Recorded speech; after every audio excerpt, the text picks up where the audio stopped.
BRS లలిత కళలు, కేసీఆర్ కేటీఆర్ లలిత కళలు ఇంకెట్లున్నాయి చూడండి. ఫేక్ పిహెచ్డీలు, జార్ఖండ్ నుంచి పట్టాలు, ఒక్కో పిహెచ్డీకి 5 లక్షల పైనే. అక్రమంగా డిగ్రీ లెక్చరర్ల రెగ్యులరైజేషన్, ఎన్నికల కోడ్కు ముందు రోజే హడావిడిగా ఉత్తర్వులు, పాత తేదీతో ఇష్యూ చేసిన అధికార యంత్రాంగం, తెర వెనుక బీఆర్ఎస్ బడా నేతలు, రూపాయలు కోట్లు చేతులు మారిన వైనం. 61 మంది కాంట్రాక్ట్ డిఎల్స్ కు పర్మనెంట్, 47 మందికి ఒకే యూనివర్సిటీ పట్టాలు ఇచ్చిందట. యూజీసీ నిబంధనలు బేఖాతార్. అంతకు ముందు రెగ్యులరైజేషన్ పైన అనుమానాలు వ్యక్తమైతా ఉన్నాయి. ఇగో రామా గిదాని మీద చర్చ పెట్టుకు చూద్దాం. తెలంగాణలోని కాంట్రాక్టు డిగ్రీ లెక్చరర్ల రెగ్యులరైజేషన్ ప్రక్రియలో ఘరానా మోసం వెలుగు చూసింది. ఒక్కరు కాదు, ఇద్దరు కాదు, ఏకంగా 47 మందికి పైగా ఫేక్ పిహెచ్డీలు సమర్పించి తమ ఉద్యోగాలను రెగ్యులరైజ్ చేసుకున్నారనే ఆరోపణలు వెలువెత్తున్నాయి.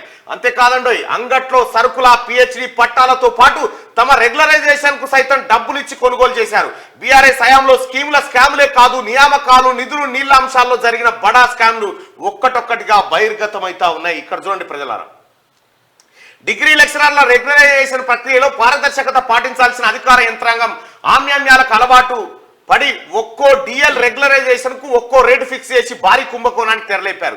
ఫేక్ పిహెచ్డీలతో డిగ్రీ అధ్యాపకులుగా కొలువులు సొంతం చేసుకున్న గన్లు. రేపటి నుంచి విద్యార్థులకు విద్యాబుద్ధులు ఎలా బోధిస్తారనే ప్రశ్నలు ఉత్పన్నమవుతున్నాయి.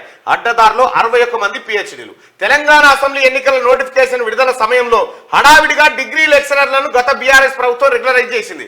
సరిగ్గా అక్టోబర్ 7, 2023 61 మంది డిగ్రీ కాంట్రాక్ట్ లెక్చరర్లను రెగ్యులరైజ్ చేస్తూ ఉన్నత విద్యాశాఖ అధికారులు ఉత్తర్వులు జారీ చేశారు. అయితే ఈ 61 మంది డిగ్రీ లెక్చరర్లకు సంబంధించిన ఒరిజినల్ ధ్రువపత్రాలను ఎవరు పరిశీలించారు?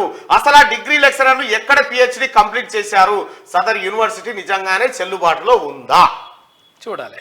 పిహెచ్డి నకిలీ పిహెచ్డి 47 మంది అంట, 61 మంది నకిలీ పిహెచ్డి పట్టాలు తెచ్చి అమ్ముక తిన్నారు ఇల్లు. ఇగో ఇవే నకిలీ పిహెచ్డి పట్టాలు. ఓపెన్ చేయి. ఇగో ఎన్నో ఉందట. ఇది మానసరోవర్ గ్లోబల్ యూనివర్సిటీ అట. ఇది మానసరోవర్. ఈయన 2022 జూలైలోనే చేరిండు, పిహెచ్డి ఇచ్చేసారు అప్పుడే. Doctor of philosophy. ఇగో ఇది ఫేక్ యూనివర్సిటీ. ఇగో వీళ్ళకు అపాయింట్మెంట్, ఇగో ఇవన్నీ ఫేక్. ఇగో ఆ ఫేక్ కాగితం పెట్టడానికి ఇగో ఇచ్చేసారు, అయిపోయింది. ఎక్కడ వీళ్ళు పిహెచ్డి లేడ కంప్లీట్ చేయలేదు, దొంగతనంగా ఫేక్ నకిలీ సర్టిఫికేట్లు కొనుక్కొచ్చుకొని అపాయింట్ అయ్యారు. చూడరు, ఇగో ఎస్ఆర్ఆర్ డిగ్రీ కాలేజీలో ఈయనకి ఇచ్చేసారు. ఇట్లా చాలా మంది అర్హులైనటువంటి వాళ్ళు మిస్ అయిపోయి ఫేక్ గాలతోటి బీఆర్ఎస్ పార్టీలో ఉన్నటువంటి బడా నాయకులు డిగ్రీ లెక్చరర్లను కూడా అమ్ముకున్నారు ఆఖరికి. దీనిపైన సమగ్ర విచారణ జరగాలి. విచారణ జరిగితేనే అసలైన విద్యార్థులకు న్యాయం జరుగుతుంది. ఇగో ఇట్లా ఫేక్ డిగ్రీలకు సంబంధించినటువంటి వార్త. ఇంకా చూసుకుంటే కాంట్రాక్ట్ డిగ్రీ లెక్చరర్ల రెగ్యులరైజేషన్లో యూజీసీ నిబంధనలు పాటించారా అన్న 1,00,000 ప్రశ్నలకు అధికారుల నుంచి సమాధానం కరువైంది. నిజంగా ఒక్కసారి రెగ్యులరైజ్ అయిన డిగ్రీ లెక్చరర్ల పిహెచ్డి వివరాలను పరిశీలిస్తే అంత తప్పుల తడక అని తేలిపోయింది. అక్టోబర్ 7, 2023 కాంట్రాక్ట్ డిగ్రీ లెక్చరర్ల రెగ్యులరైజేషన్ అయిన అధ్యాపకులు సమర్పించిన పిహెచ్డీలు ఫేక్ అనేది స్పష్టమవుతుంది. మొత్తం 61 మందిలో 47 మంది ఒక్క జార్ఖండ్లోని రాధా గోవింద్ యూనివర్సిటీ నుంచి పిహెచ్డి పట్టాలు పొందారు. ఈడ కాదు, ఆడ వేసి వచ్చినట్ట పిహెచ్డి. వాస్తవానికి ఈ యూనివర్సిటీ 2019 సంవత్సరంలోనే ఏర్పడింది. వర్సిటీ స్థాపించి నిండా 3 ఏళ్లు కాకముందే 100,000 మంది విద్యార్థులకు పిహెచ్డి పట్టాలను అందించింది. అయితే మన రాష్ట్రం నుంచి పట్టాలు తీసుకున్న డిగ్రీ లెక్చరర్లు 2022 సంవత్సరంలో మానసరోవర్ యూనివర్సిటీలో పిహెచ్డి కోసం రిజిస్ట్రేషన్ చేసుకోవడం గమనార్హం.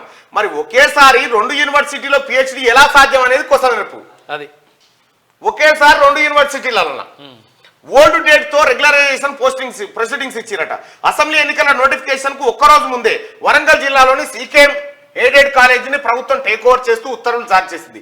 దీంతో ఈ కాలేజీలో పనిచేస్తున్న దాదాపు 60 మంది రెగ్యులరైజ్ అయ్యారు. దీని వెనుక బీఆర్ఎస్ ఎమ్మెల్యే పల్లా రాజేశ్వర్ రెడ్డి ఉన్నారనే ఆరోపణలు లేకపోలేదు. పల్లా రాజేశ్వర్ రెడ్డి గారి కథ చూడరిగో. దీన్ని ఆసరాగా చేసుకొని మరో 61 మంది డిగ్రీ కాంట్రాక్ట్ లెక్చరర్లను మాన్యువల్ గా రెగ్యులరైజ్ ఉత్తర్వులు ఇచ్చారు. వాస్తవానికి ఈ ఉత్తర్వులను ఈ ఆఫీస్ లో కాకుండా మాన్యువల్ గా అక్టోబర్ 7వ తేదీ ఓల్డ్ డేట్ తో ఇచ్చారు. నిజానికి వీరికి అక్టోబర్ 12న ఉత్తర్వులు ఇచ్చినప్పటికీ మాన్యువల్ గా ఇవ్వడంతో ఆ తేదీని అక్టోబర్ 7గా మార్చేశారు.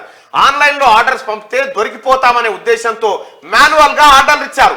మరోవైపు రెగ్యులరైజ్ అయిన డిగ్రీ లెక్చరర్లను ఆయా ప్రిన్సిపల్ సెలవు రోజైన ఆదివారం అక్టోబర్ 8న జాయిన్ చేసుకోవడం కొసమెరుపు.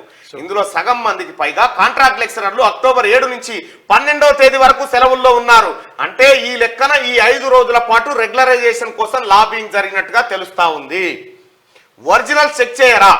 కాంట్రాక్ట్ లెక్చరర్స్ పిహెచ్డీలను అధికారులు ఏమాత్రం పట్టించుకోలేదు. సంబంధిత డిఎల్స్ కు మన్సరోవర్ గ్లోబల్ యూనివర్సిటీలో 2022 జాయిన్ అయినట్టు ఐడి కార్డు ఇష్యూ అయింది. కానీ రాధా గోవింద్ యూనివర్సిటీ జార్ఖండ్ నుంచి ప్రస్తుతం డిఎల్స్ పిహెచ్డీలు పూర్తి చేసినట్టు పట్టాలు సబ్మిట్ చేశారు. నిజానికి 2022 మాన్సరోవర్ యూనివర్సిటీలో పిహెచ్డీ చేసేందుకు అడ్మిట్ అయినట్టు రిజిస్టర్ చేసుకున్నారు. కానీ 2023 అక్టోబర్ నాటికే మరో యూనివర్సిటీలో పిహెచ్డీ కంప్లీట్ చేశామంటూ పట్టాలు ఇచ్చేసారు. వాటి ఆధారంగా రెగ్యులరైజ్ చేశారు. మరోవైపు పిహెచ్డీ చేసిన వాళ్ళు తప్పనిసరిగా యూజీసీ కేర్ వెబ్సైట్ లో 2 జర్నల్స్ పబ్లిష్ అయి ఉండాలి. దీంతో పాటు గూగుల్ రీసెర్చ్ లోను పేర్లు నమోదు కావాలి.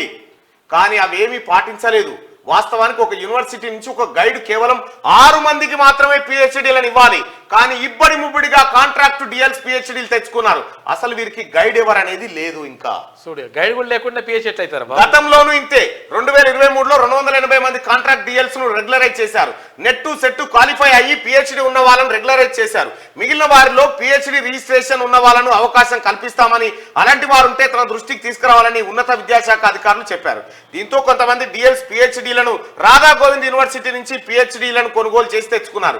నిజానికి అధికారులు 2019 నుంచి పిహెచ్డీ చేస్తున్న వారు ఉన్నారా అనే ఆరా తీశారు. కానీ అప్పుడు ఎవరు పిహెచ్డీ చేస్తున్నట్టుగా చెప్పలేదు. కానీ తాజాగా ఒక్క ఏడాదిలోనే పిహెచ్డీ చేయడం కోసం ఎరుపు. పల్లా రాజేశ్వర్ రెడ్డి అనే దొంగ ఇగో విద్యా వ్యవస్థను సర్వనాశం. ఇప్పుడు వీళ్ళు దొంగతనంగా ఫేక్ డిగ్రీలతోని ఫేక్ పిహెచ్డీ పట్టాలతో దిగారు. వీళ్ళని ఏం చేయాలిగా? యూనివర్సిటీ పెట్టుకుంటే ఇప్పుడు ఇంకా దానిలో ఏం చేస్తాడు? ఇక ఈయన పల్లా రాజేశ్వర రెడ్డి అర్రా యూనివర్సిటీ, మల్లారెడ్డి యూనివర్సిటీ, ఈ రెండుకి ఇవే మొత్తం ఇదే కథ. ఫేక్ ఇవన్నీ పైసలు ఇస్తే కథం. ఇది శనార్థి తెలంగాణ ఎక్స్క్లూజివ్ గా మీ ముందుకు తీసుకొస్తా ఉంది. గౌరవ ముఖ్యమంత్రి గారు దీనిపైన సమగ్ర ఎంక్వైరీ జరగాలి. ఈ పల్లా రాజేశ్వర రెడ్డి అంటోడు మొత్తం పిహెచ్డి పట్టాలు దొంగతనంగా అమ్మిపిచ్చి దొంగతనంగా దొడ్డిదారుల ఉద్యోగాలు ఇచ్చిండు. దీనిపైన ఎంక్వైరీ జరగాలి సార్. అసలైన నిరుద్యోగులకు యూనివర్సిటీలలో కుస్తీలు పడుతున్న పిల్లలకు దొరకాలి ఇది.